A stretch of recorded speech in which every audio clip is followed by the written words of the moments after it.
Hello and welcome to Mythmakers. Mythmakers is the podcast for fantasy fans and fantasy creatives, brought to you by the Oxford Centre for Fantasy.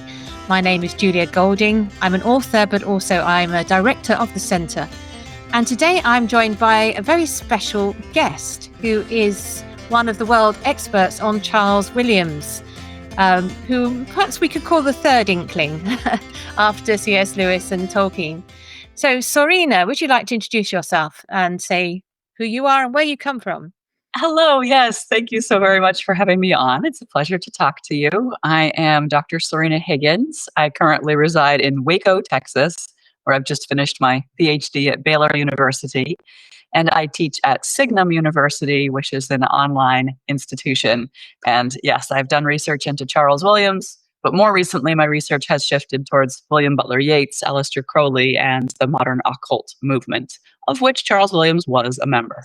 Oh, fantastic. We must talk about that because that's one of his interesting differences in a way from the other. Sure is. Yes. That particular axis in his life. Okay, so let's start with the basics. I'm not going to assume that people know who Charles Williams is. So would you like to give us like the headlines on him? Sure. So Charles Williams, born in 1886 in London, and he spent most of his life in the city. He was a city boy. He wasn't as into nature as the other Inklings. Spent a little time outside the city in St. Albans, went to university for only a couple of years and had to drop out for financial reasons. So he was not one of the Oxbridge educated men. He was largely self-taught. He began a job at the lowest ranks at Oxford University Press, just doing the checking of some proofs. I think it was the complete works of Anthony Trollope. And then he worked his way up. It's a huge job. Huge job, yes. He wasn't doing it alone. He was doing it with Fred Page, who became his office mate and a very good friend for decades. So he worked his way up the ranks of Oxford University Press from a lowly proofreader to become a senior editor. And through his editorial work and the introductions and prefaces he wrote and the authors with whom he corresponded and the collections he brought together, he actually had a fair influence on the literary tastes of the times and what literature was available. He was the first to publish the works of Søren Kierkegaard in England and was maybe the first person ever in England to lecture on Kierkegaard, as just one example of his editorial work. So for most of his life, his day job and his ordinary activities were very different from the rest of the Inklings. Now, we should mention that though he worked for Oxford University Press, his actual office was in London. That's right. That's right. Because it was not what we would now call the peer-reviewed line of the press. It was academic, but for a more popular audience work. That was what was going on in London. Whereas Oxford was where the strictly academic works are being produced. But then in 1939, when the war hit and London was being bombed, he did evacuate to Oxford. And that's when he joined the Inklings for the last 6 years of his life, which were 6 highly productive years. However, even before joining the Inklings, he was, like all of them, addicted to writing. And he wrote ravenously in all of his spare time. The man seems never to have slept. So he would be writing all night. He would carry tiny little pads of paper with him wherever he went. So you could find him on a train, scribbling some esoteric poem on his knee while he's in the train, or in odd moments at the office. So those are kind of the external details of his life. Not a very adventuresome life from an external point of view, but he had many spiritual and intellectual adventures that I'm sure we will get into. He was married, which is an interesting story. They had one son. He was a member of the Fellowship of the Rosy Cross occult group for 10 years, and then an unofficial member of another occult exploration group for about 20 years. So I'm sure we will. Let's cover the occult at this point, right? Because I think when people hear the occult, people assume it means like Ouija boards and black magic and things. This is not that. This is very much occult as in the sense of hidden, private, a sense of magic, but it's trying to use it for good and healing and sharing of burdens, isn't it? That's the sort of philosophy of that group. That's the theory. Oh, okay. You're the expert. You tell us what happened. It was Ouija boards. There was one instance when he walked into a room where people were playing with Ouija boards, and apparently it had been doing nothing. And as soon as he walked in, it went mad and told them all sorts of things. The occult groups in which he was involved were quote unquote Christian occult groups. We can get into what that means and how that's possible. But they did practice many forms of divination, tarot cards, astrology, meditation on the Sephirotic tree from the Jewish Kabbalistic mystical tradition. They did practice high ceremonial magic with great ritual, dressing up, choreography, words of power, and so forth. It was not black magic, you're right, which is a different tradition, and it was meant to do good, but it often, since it's being wielded by weak and sinful people, it often did go wrong and end up in coercion and control and even abuse of other people. Yes, there's Greville Lindop's biography of Charles Williams is very interesting on this, isn't it? With the strange relationships he had with some women as a result of this. Yes. So let's think about him as a writer, though, of course, this interest in his private life does come so much into his writing. I mean, you can't really understand him as a writer without having a sense of where he came from. He, as you were saying, he was working as an editor and a sort of person who set the taste by choosing to write certain introductions and things like that. But he also started writing poetry and novels of his own. What should we go for first, the poetry or the novels? Because they're different beasts. Let's go for the novels first because they're easy to understand. And I also don't want us to overlook the plays and the nonfiction prose as well, because those are extremely important. So let's do the novels. Yeah, the novels are the most accessible, which isn't saying much because for him, the bar of accessibility is fairly high. But they are lively and delightful and strange and memorable creatures. I think one of the things that struck me about the novels is that each of them has a very different concept. It's as though he's inventing, a bit like C.S. Lewis and Tolkien could be claimed to invent a whole new fantasy genre for both of them. He's doing the same, but in rapid succession. So you've got the kind of Indiana Jones, what's it called?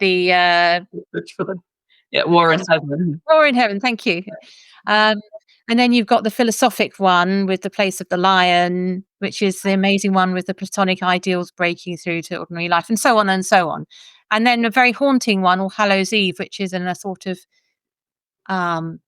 Blitz London. It's quite extraordinary, isn't it, that one? Where half the characters are in the sort of anteroom to the afterlife.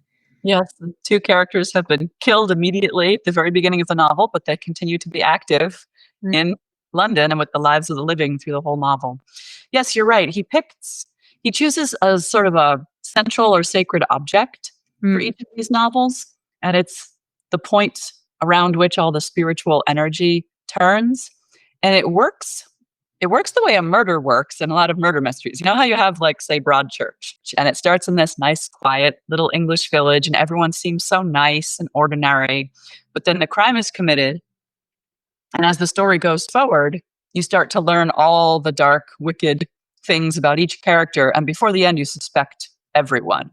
Well, the way a crime kind of reveals people's spiritual condition, so this sacred object in Williams' novels reveals people's spiritual condition, essentially whether they're on a path moving toward God or away from God by how they respond to the object. Like if they desire to possess it, if they want to use it for worldly pleasures or for spiritual powers, or if they are willing to submit themselves to it and not possess it or use it for good. So we have the Holy Grail, we have this magical stone in many dimensions, Platonic archetypes. It's a play in Descent into Hell. That's sort of that central object. And there's a painting. That one that's fascinating because it does link through to the plays. It reminded me a bit of Between the Acts, the Virginia Woolf book, which has another fascination in a very different use, of course, but this sense of the amateur dramatic world of the interwar period. And so there's definitely a sense of how societies draw, a village society in these cases, how all the characters are drawn together by the power of the play. Well said. Yeah. So should we talk about his plays then? Because that's something which doesn't get much of a mention. Just to sort of put it in context, this is the time when you've got people like T.S. Eliot writing Murder in the Cathedral. It's in that tradition of plays, isn't it? Exactly. And that's a perfect comparison because he and Eliot were friends. They were pretty close. They spent a lot of time together. He actually said that T.S. Eliot was probably his second best male friend after C.S. Lewis later in his life, and one of the only people who understood him. And they wrote plays for the Canterbury Festival back to back. So Williams wrote Thomas Cranmer of Canterbury, and Eliot wrote Murder in the Cathedral for the same festival. They attended each other's productions. They went to see other plays together, like Neville Coghill's production of Hamlet. Wouldn't you have loved to be there to hear what T.S. Eliot and Charles Williams were saying about Neville Coghill's production of Hamlet, in which Richard Burton had his debut? Oh no, that was amazing. Yeah, so we're thinking of like Eliot's essays on Hamlet, right? And the fact they both wrote dramas and wrote about Shakespeare. It's just, that must have been an amazing day. Was there any extant comment like, "Oh, he did a good job," or "That was pretty ropey"? I have not seen any such thing. It's a shame. Okay. Yeah. I imagine they liked it. So what's the flavour of Thomas Cranmer? Is it similar? Is it a metrical drama like the T.S. Eliot one? Yes, it is a verse drama. Williams wrote many verse dramas. And as a matter of fact, he was probably best known as a playwright in his lifetime rather than as a poet or a novelist, because some of his plays were quite popular. He often had commissions for ecclesiastical settings. He had schools that had teenage girls put on his plays, which is funny to think about. So yes, what is the flavor? Very bizarre. Of course, it's Charles Williams. It's very different from Murder in the Cathedral in its sort of its atmosphere or its spiritual sense, but it does have some mechanical similarities, both set in an historical time about a martyr, set on location. So you have this kind of meta performative thing going on, right? The play is happening more or less in the same place the events occurred historically. And that they both have the main character tempted and wrestling with these deep existential crises, and in the end having to decide to submit to martyrdom. So there are those similarities. But Williams' play is, well, I was going to say much less narrative, but then again, Murder in the Cathedral does some strange narrative things too, doesn't it? Mm. But what makes Williams' play distinctive is the character of the skeleton. So there's this character who's named that and who wore one of those skeleton suits, a black outfit with the white bones painted on, and apparently gave a brilliant performance.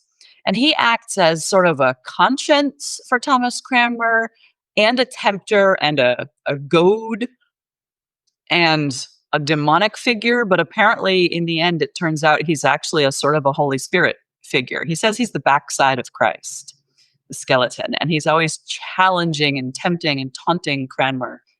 And in the end, inspires Cranmer to go running towards his doom and to embrace his martyrdom. And so he's actually kind of the catalyst for Cranmer's salvation. So he's something of a chorus figure, except that he's individual rather than collective. And he's a mad, manic figure who dances and does acrobatics all around the stage and raises all these spiritual questions.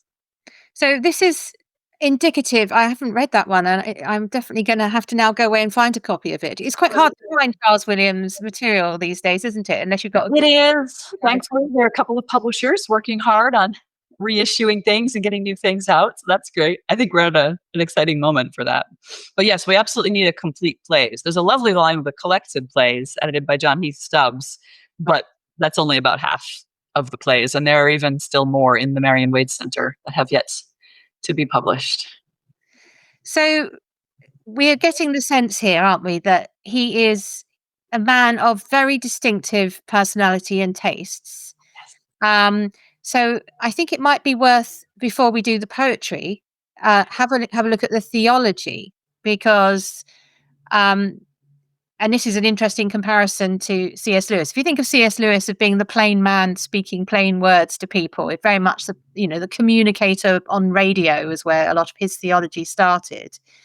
Charles Williams is very much the esoteric man having his own sort of approach to theology, but it was very appreciated at the time, and it definitely had its audience. It's if you're following this at all, it's sort of in the Evelyn Underhill, more sort of metaphysical kind of way of thinking, isn't it?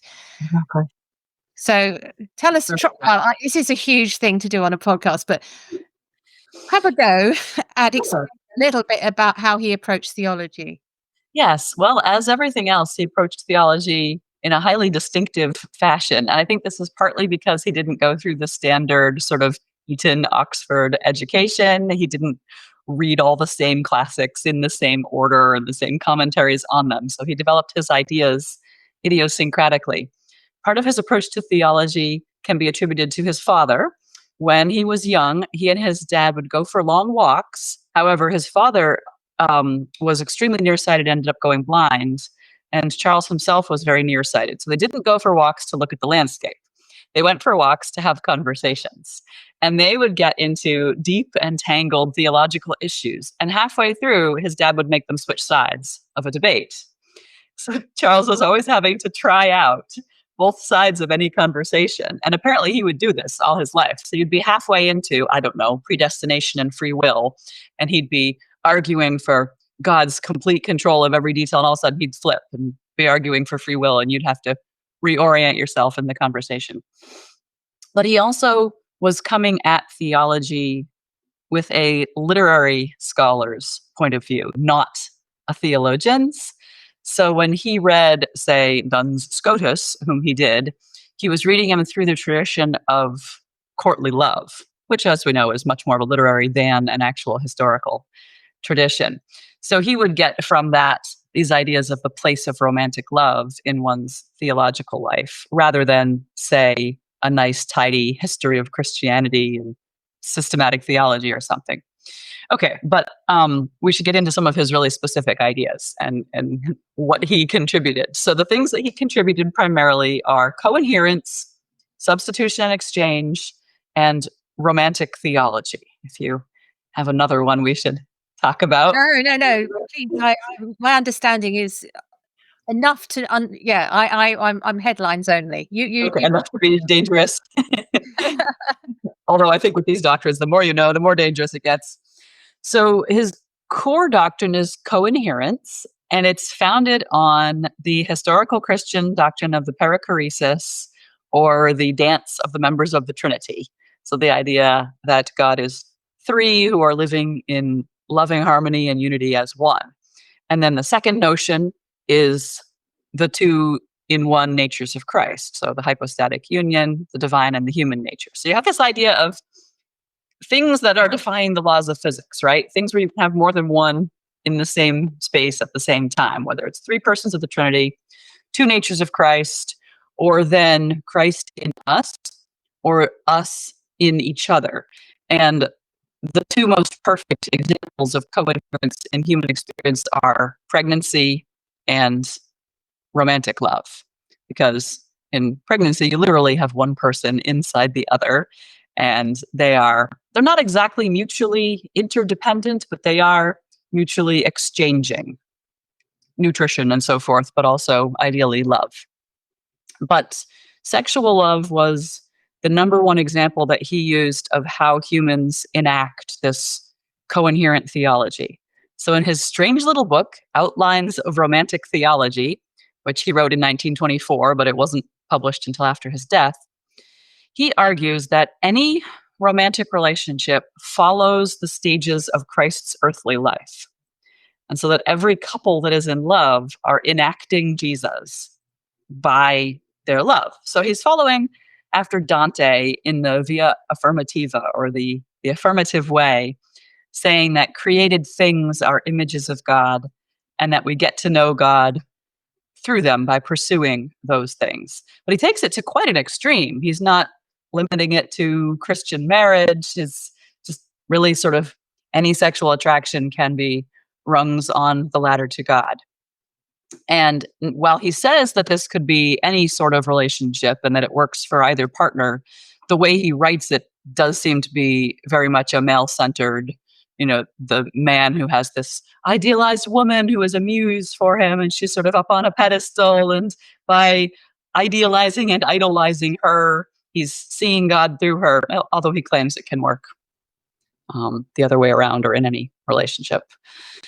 Which so that's a bit like the Dante and Beatrice thing, isn't it? Absolutely. That was his model for it. And so his final expression of this is one of his last books, The Figure of Beatrice, that gets a lot more subtle. It's not as mechanistic as the early work that's like mapping a relationship on the life of Christ. It's much more, how does the affirmative way work out in history and theology, literature, and in your life? So thinking about the connections to the other Inklings, you can see some of this resonance in things like Till We Have Faces by C.S. Lewis, and even sort of the Perelandra, the second of the space, the ransom. The ransom cycle. Yeah, and I think there's oodles of proof that C.S. Lewis in particular thought Charles Williams was just the bee's knees and absorbed a lot of his ideas. And because it's C.S. Lewis, it comes out in a slightly, it's a simpler version, shall we say, than the Charles Williams form of this. One of the things which I think is particularly interesting, and you might even see in Tolkien as well, is this idea of, you had a particular term for it, but it's the substitution idea, that you take on the burden for somebody else, which of course feels a bit like Frodo carrying the ring. And then Sam carrying Frodo. I can't carry it, sir, but I can carry you. Yeah, that could be a line from Charles Williams. So perhaps if you want to explain a little bit about this, because you see it in his novels as well. It's a place when you know it's there. Yes. So his idea of the way of substitution or the way of exchange, exactly. It's the idea that suppose that you have some very, very difficult thing that you're going through. Suppose you've lost a loved one, and so you have this burden of grief, or you've gotten some terrible news or an awful diagnosis, and you just feel like you can't handle this mental, emotional, spiritual burden. Well, you could tell me about it, and we could make a contract, and then I would take it for you. And you would no longer feel it as a burden. Now, it's not that your memory would be erased or anything like that. You would still, if it were a grief for a lost loved one, you'd still be able to remember them, mourn them, and honor them, but you would no longer feel it as a burden. You would be lightened, and I would carry that burden for you. But because it wasn't mine, it wouldn't feel as burdensome to me either. So he bases this on the verse, bear ye one another's burdens, and so fulfill the law of Christ. And he takes it absolutely literally. He says it's exactly like if you're carrying a box and your arms have gotten tired, and so now the box is too heavy for you, I can take the box and carry it for you because my arms are not as worn out. So it's that literal. And there is a debate among scholars as to how Christian this doctrine is and how magical this doctrine is. There are people who find it absolutely inspiring and try to practice this in their own lives. There was a Yahoo group called coherence.net, which I think is hilarious. And people would get on there and talk about sharing each other's burdens. I don't know if there's some descendant of that group now. I think there is. I'm on the side that thinks that it's much more magical and that he never really did grow out of his occult training, but instead he went on and established his own group, the Order of the Coherents, or the Companions of the Coherents. Because to my mind, this looks more mechanistic than miraculous, and it looks to be much more of a piece of ceremonial ritual that you perform, and it has to happen if you execute the formula correctly, rather than a much more Christian supplication to God, and God being the one who performs it. So I fall on the more magical side of that, but I just want your listeners to know this is a debate and not everyone agrees with me. Yeah.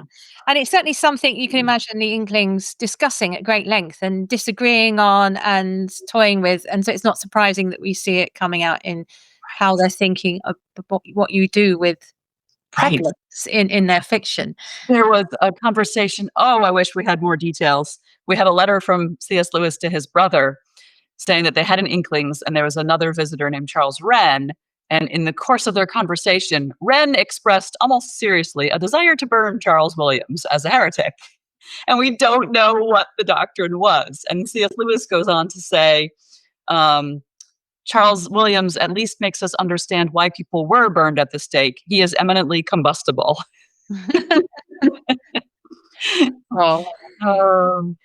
So this world of a sort of a particular form of theology is very much lays behind his Arthurian cycle of poems, which is where I first met your work, Sørina. And I want to thank you, first of all, for supplying a very cogent introduction.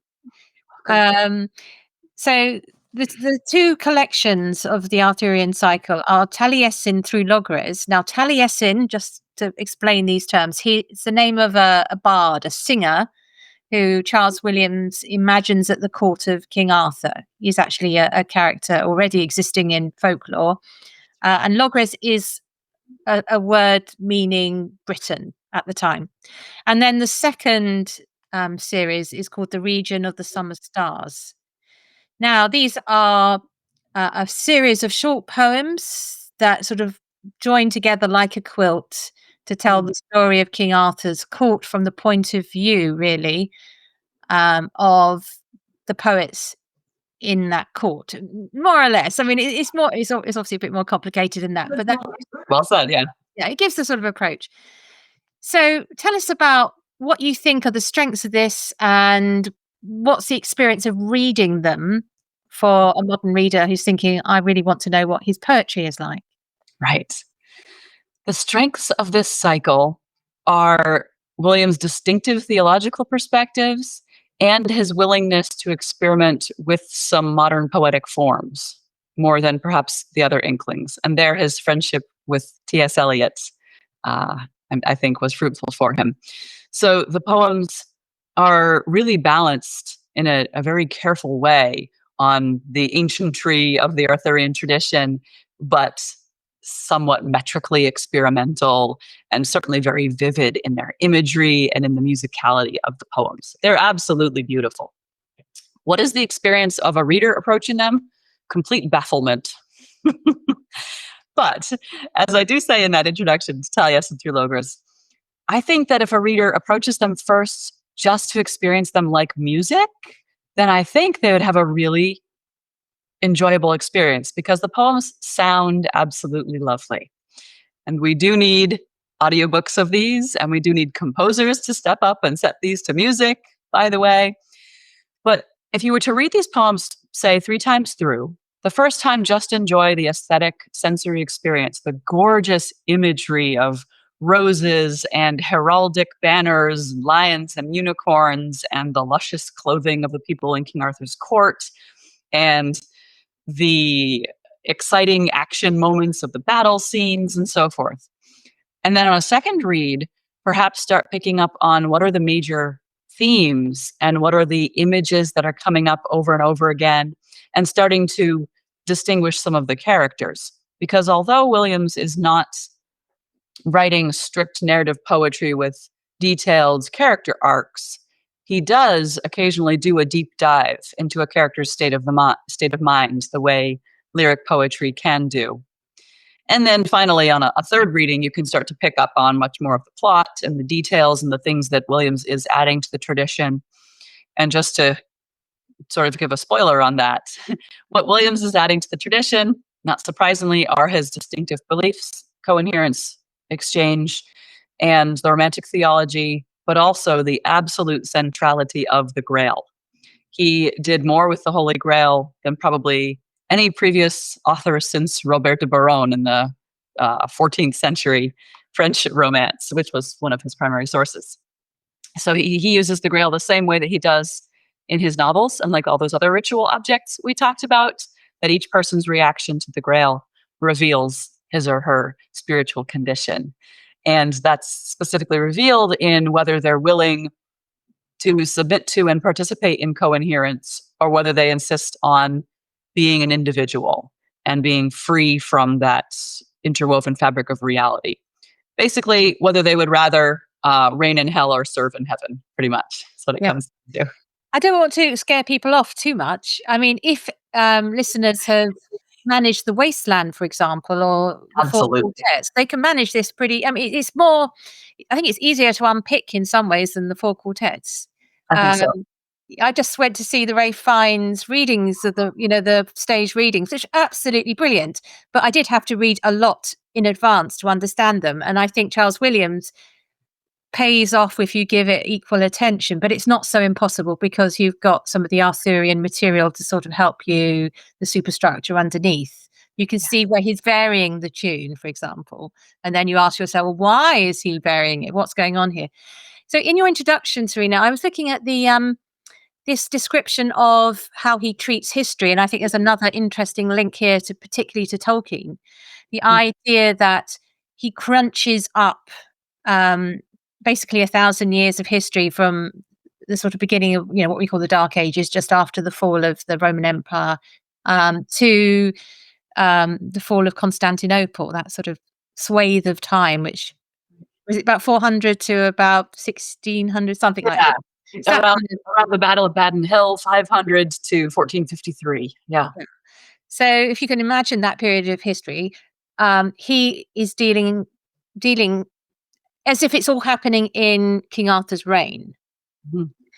So I like this idea that you can sort of crunch history together, because I think in a sense that's what Tolkien does. He invents a pre-history, and he wants to imagine what it could have been like. And I think just at that simple level, Charles Williams is doing, this is what it could have been like. So if you like that sort of reinventing of history, it's another reason for thinking about Charles Williams as someone you might read. Really, really is. And he does that primarily because he wants to erase the East-West schism of the church. He hates schism. He hates division. Yes, so he has this beautiful imagined Roman Byzantine empire that never existed historically, but it's as if, what if those East and West halves of the empire were completely united? And what if England were a province of the Byzantine Empire, not only of the Roman? And what would this mean historically and theologically? So it positions Arthur sort of in dialogue with Constantine, really. And so you get all the deep theological and artistic resonances of those three empires, really, the Roman, the Arthurian, and the Byzantine conflated together. And I'm just thinking about because a lot of people who listen to this have come from Tolkien. That's where they're coming from.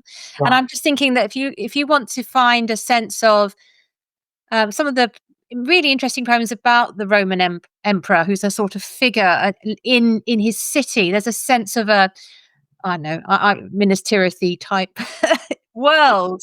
You can imagine there's resonance there. There's also sort of the forests, and I think Lancelot rather charmingly goes wild as a wolf for Yes. doesn't he? So there's so many little treasures to find in this sequence.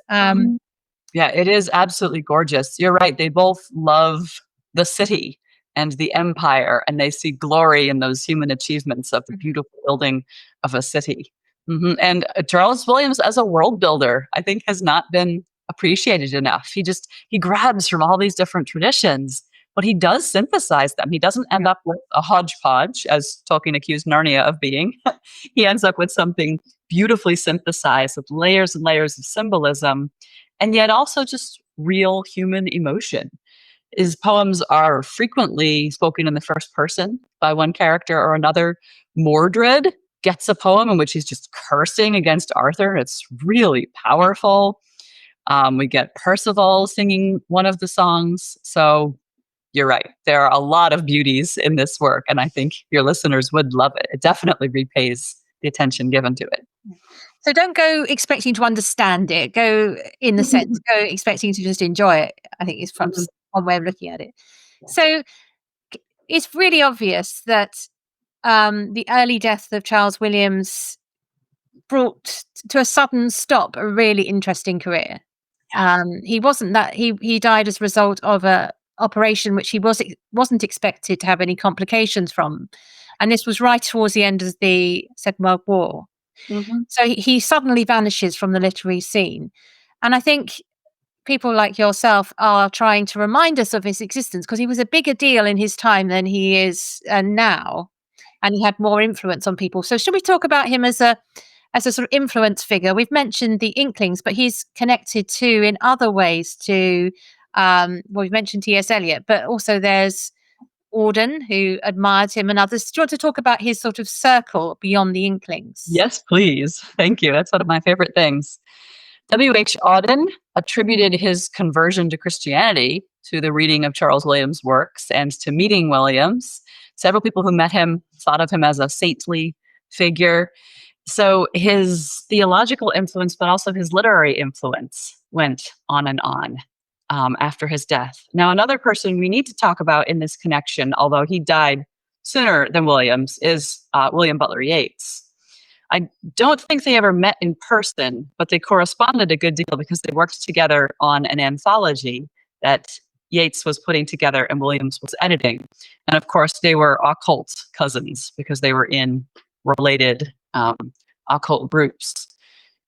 And their poetry can be very, very fruitfully compared. And they both have this deep and profound mysticism shot through all of their works. And yet those two poets in their lives evolved from sort of a more romanticism through an Edwardian style into very, very modern poetic styles. So it's important to look at those overlapping groups. But there was also a generation of young writers kind of in the extended Oxford circles who really admired Charles Williams and I think carried his legacy forward. The complete list is in Greville Lindop. I can't remember right now all of them, but I know Philip Larkin loved Williams' works and was influenced by it. And there were some others in that generation of younger poets. But then we also see some of his legacy going forward in perhaps the more Gothic strain of modern fantasy. I think of, for instance, Madeleine L'Engle and Ursula K. Le Guin as kind of later people who are carrying on an Inklings-like legacy. But I see it even on into things like Doctor Who and the Marvel Cinematic Universe, that we have these superhero stories of this main figure with this honestly spiritual power, even though they often scientize it in those works. But those works are the Doctor Who universe and the Marvel universe and DC and so forth. It's just the one story over and over again of the central heroic figure who sacrifices themselves to save one person or to save the multiverse, and frequently comes back again. So the dying and rising God story connected to the sacrificial story of the coherence. So I think that Williams was part of this really, really important network or web in his own time with the Inklings, with the modernists, with the occultists, and that those influences go on and on and on in ways that have not yet been explored thoroughly. Yeah, I mean, when you say it like that, of course, we can just carry on listing them. We've got Ben Kenobi, Obi-Wan Kenobi, we've got Harry Potter.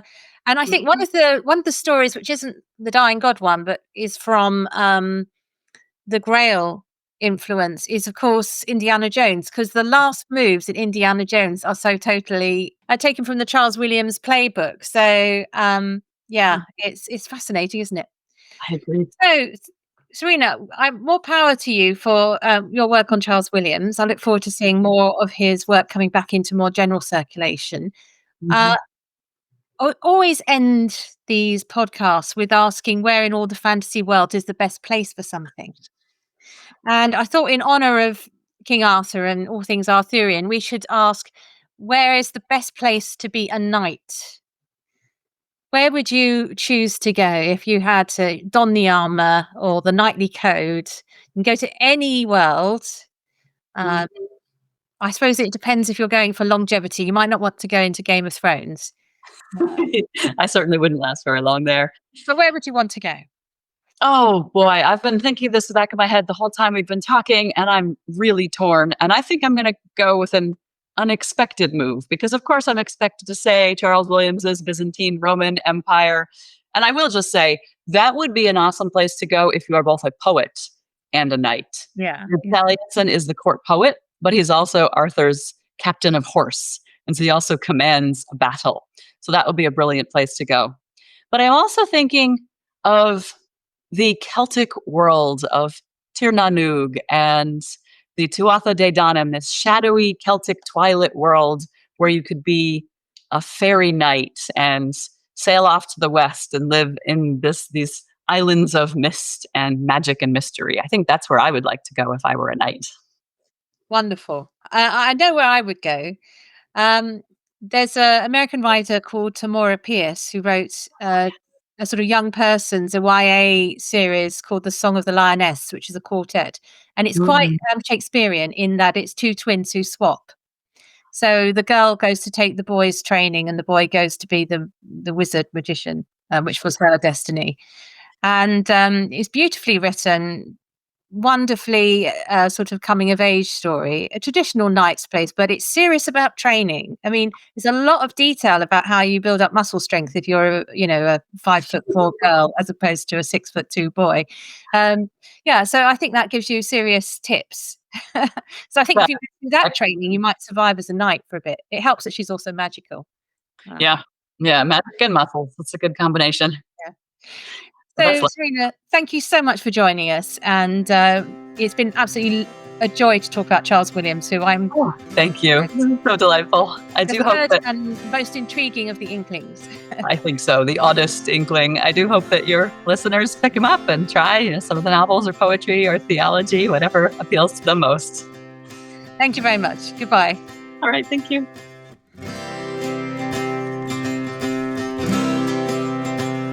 Thanks for listening to Mythmakers Podcast, brought to you by the Oxford Centre for Fantasy. Visit oxfordcenterforfantasy.org to join in the fun. Find out about our online courses, in-person stays in Oxford, plus visit our shop for great gifts. Tell a friend and subscribe wherever you find your favourite podcasts worldwide.